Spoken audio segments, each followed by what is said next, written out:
जो नर कर विश्वास हम भक्ति भाव से कलयुग में केवल भगवान के संकीर्तन से ही व्यक्ति को मुक्ति मिल जाती है। सतयुग में कई वर्षों की तपस्या हो रही थी, त्रेता में अनेक यज्ञ हो रहे थे, द्वापर में भिन्न भिन्न प्रकार की वृत्तियों से परमात्मा को प्राप्त किया जाता था। लेकिन कलयुग केवल नाम संकीर्तन मात्र से मनुष्य की मुक्ति होती है। मन से आप पुण्य का स्मरण करो तो आपको पुण्य के का फल मिलेगा। लेकिन इस कलयुग की एक विशेषता है कि मन से अगर आप पाप सोचेंगे तो पाप का न अच्छा न बुरा कोई फल नहीं मिलेगा। इस संदर्भ में तुलसीदास जी के जीवन के एक दो पंक्तियों की कथा आती है।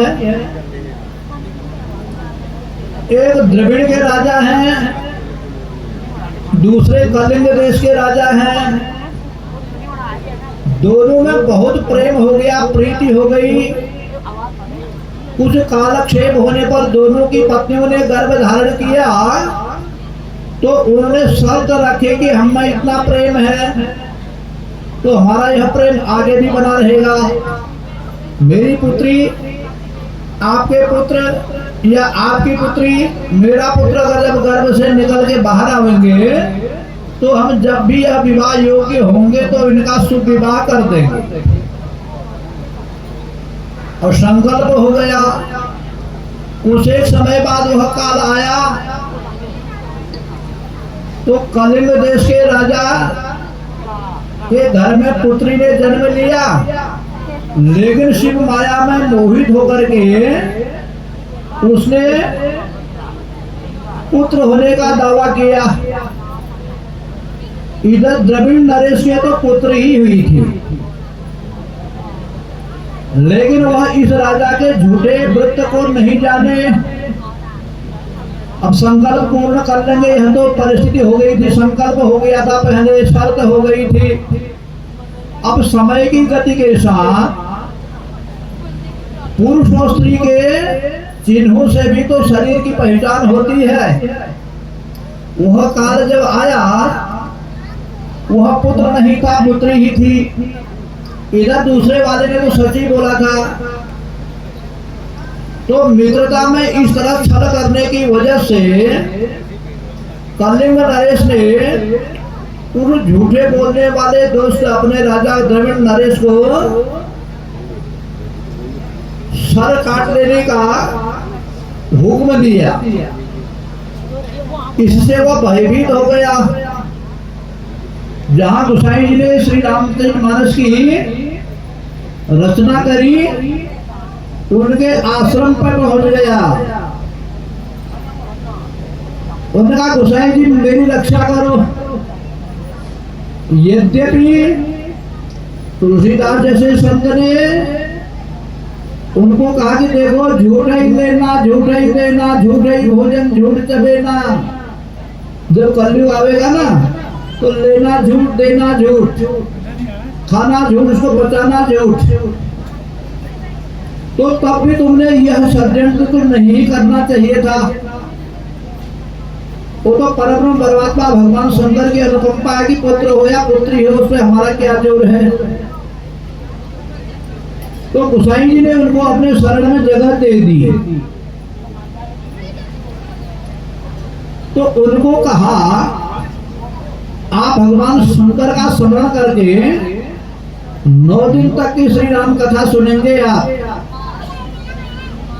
अपनी पत्नी और अपनी पुत्री के साथ जिसको झूठ बता के बेटा बताया था। तो गोसाई जी ने गणेश जी को प्रणाम करके नवग्रहों तक की पूजा की, मातृ पूजा, कलश स्थापन, पुण्यावाचन, रक्षा विधान, गृह स्थापन जो हम करते हैं रोज वही किया।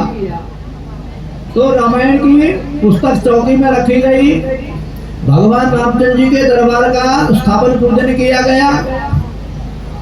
अब रामायण पढ़ी गई। प्रथम अध्याय आरंभ उत्तरकांड के अंतिम पंक्ति तक। लेकिन वह पुत्री से पुत्र नहीं हुआ।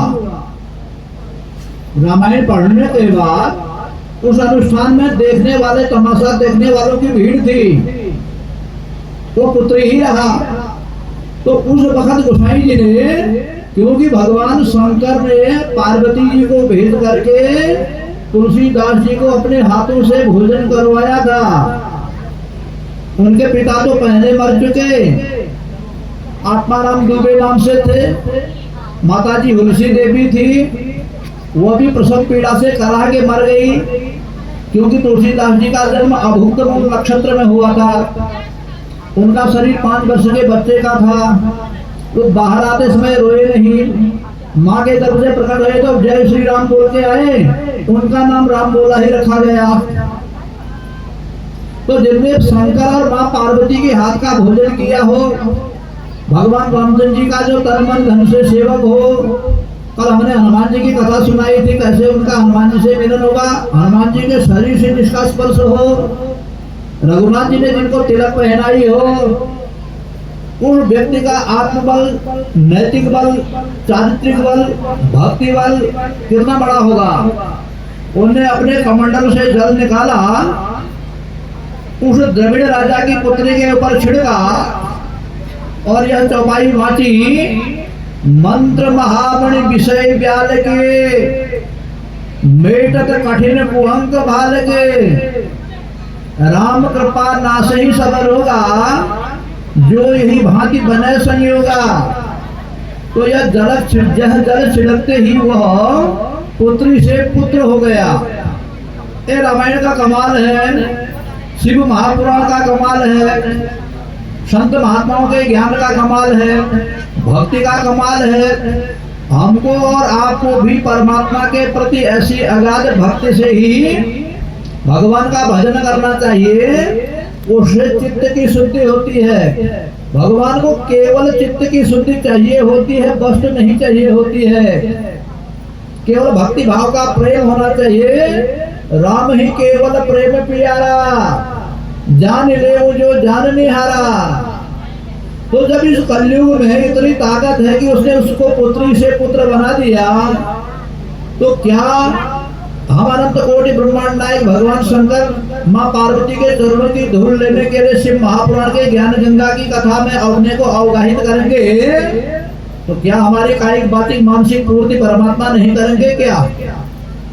केवल हमारा ध्यान भगवान की भक्ति, हमको अधिकार ही उतना है कि उनके चरणों की धूल लेने का अधिकार है हमारा। बाकी वो क्या करेंगे वो नहीं है, वो तो उनने हमारे को कर्म मार्ग पर आरूढ़ किया है। आप और हम सब तो जानते हैं, श्रीमद् भगवद गीता हमको कर्म योग का ही उपदेश तो देती है। कर्मणो ह्यपि बोधव्यम बोधव्यम च विकर्मणः, अकर्मणस्य बोधव्यम गहना कर्मणो गतिः। या यूं समझिए, कर्मण्येवाधिकारस्ते मा फलेषु कदाचन, मा कर्म फल हेतुर्भू मा ते संगोत्स्वकर्मणि। तो जो कर्म के लिए भगवान ने हमको इस पृथ्वी में मनुष्य बना के भेजा है, किस कर्म को करने के लिए भेजा है? आप ज्ञान प्राप्त करोगे, भगवान की साधना करोगे, माँ बाप की सेवा करोगे, गृहस्थ को अच्छे रूप से चलाओगे, सबसे अच्छा बोलोगे, अपने अंदर की बुराइयों को अच्छे समाज में जाकर के शिव कथा के द्वारा उनको निकाल दोगे। अब इस कथा के सुनने का प्रभाव यदि आप और हम पर नहीं पड़ा, तो फिर हमारा इस कथा को सुनने से क्या प्रयोजन? इस कथा को सुनने के बाद यदि शराबी व्यक्ति शराब न छोड़े, जुआरी जुआ खेलना न छोड़े, व्यभिचारी व्यभिचार करना बंद न करे, दूसरे की आपस में संपत्ति के लिए कला जो जिसका है तो उसका ही है, उसको भी अतिक्रमण करने का प्रयास न करे, तीर्थों को गंदा न करे, गाय को न सतावे, मंदिरों को स्वच्छ रखे, नदी को प्रदूषण मुक्त करे, अपने आसपास के वातावरण को शुद्ध करे, वनस्पति की संरक्षा करे, पेड़ पौधों को जीवन दान देवे। तो इत्यादि सारे अनुष्ठान जो है इसी से महापुराण में हमको सिखाए जाते हैं। अब हमने सुना सब तो हम चक्रवर्ती राजा हरिश्चंद्र नहीं हो सकते, लेकिन 2-4 बातों को अपने जीवन में उतारने का प्रयास तो कर ही सकते हैं। इसलिए तीसरा ज्योतिर्लिंग जो होगा ओंकारेश्वर नाम से है। ओंकार हूँ महर्षियों में भृगु में ही, वाणी में हूँ मैं ओंकार। उस ओंकार में ही भगवान शंकर और भगवान शंकर में ही यह सारा जगत समाया है। विंध्य पर्वत एक बार गर्व हो गया कि सुमेरु पर्वत की परिक्रमा करके सूर्य निकलते हैं। विंध्य पर्वत ने कहा मेरी परिक्रमा होनी चाहिए, क्योंकि सुमेरु पर्वत की परिक्रमा इसलिए करते हैं